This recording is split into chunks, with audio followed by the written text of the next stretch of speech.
Kenson. Hello, how are you? Good. Thank you for coming back and meeting me again for your second session today. Okay. So, last time we met, you told me you were having some problems just being very worried about different things going on in your life. We talked about some history of worrying that may have impacted why you have this new brought on worrying. Mm-hmm. So, how has everything been going this week? Well, it's pretty good. It's getting a little better. Okay, so would you tell me how you've been feeling this week? Well, I haven't been feeling too bad this week. It's getting a little better. The stress is getting a little better.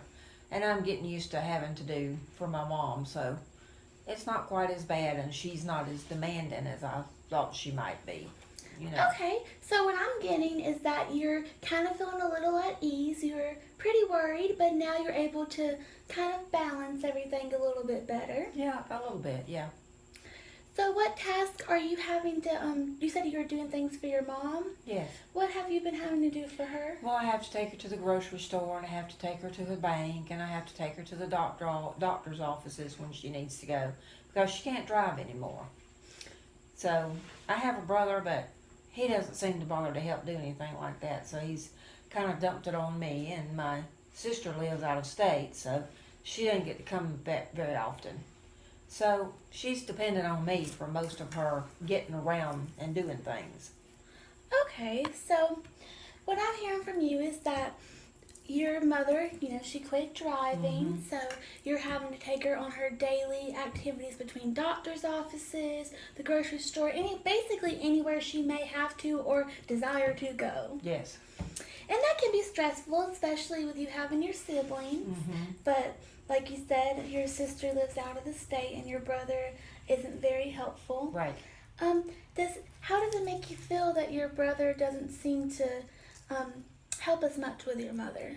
Well, I kind of resent it because she raised his oldest child, and he didn't have any input in that.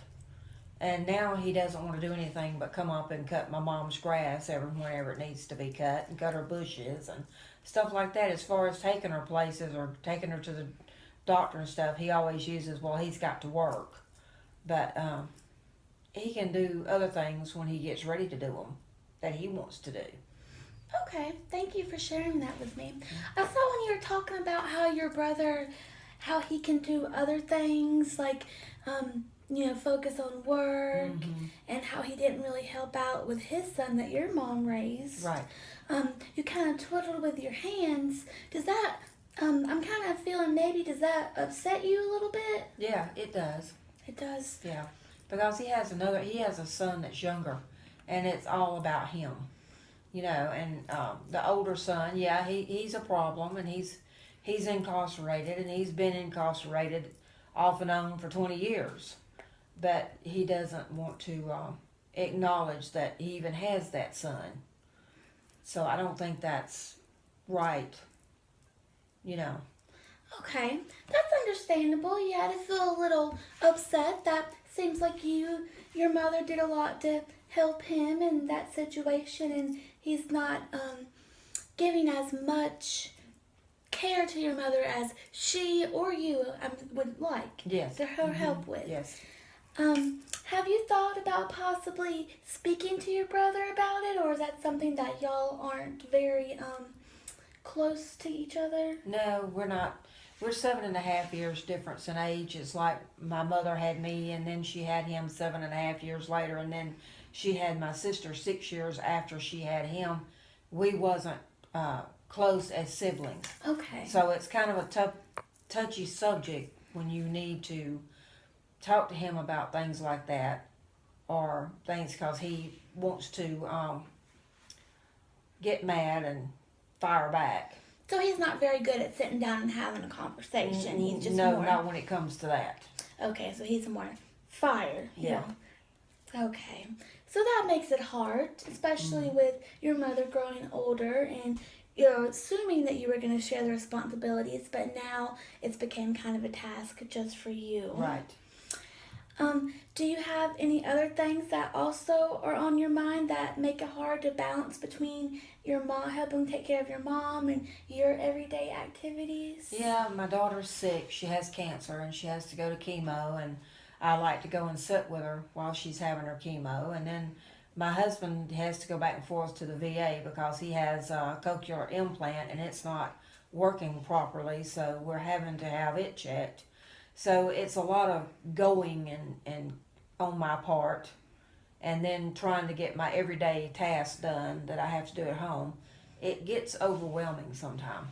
So you're kind of feeling um, overwhelmed and maybe a little bit frustrated that you have to go 24/7. Right. You don't really get any time to relax and stay home. You're That's more it. on your feet Yep. and going. But I'm sorry to hear that about your daughter. I'm sure that that obviously will be very overwhelming. And with your husband having a cochlear implant, I've heard a lot of good things about them, so hopefully they will be able to work that out for Well, him. I hope so, because they're saying that if they can't get it straightened out, they may have to replace it. And I'm not looking forward to him having that surgery again.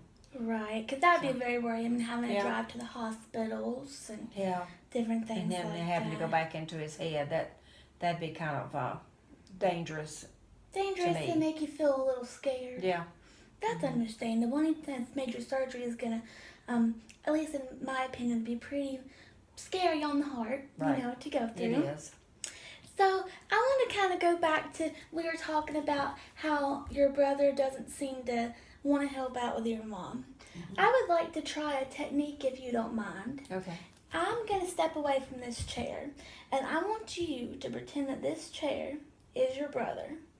And you just tell him how, try to just assume how conversation would go and try to just explain to him on how you feel that he should maybe share the responsibilities of taking care of your mom with each other. Okay. So just whenever you're ready. All right. Ronnie, I need to talk to you about Mom. I'm going to need some help with Mom.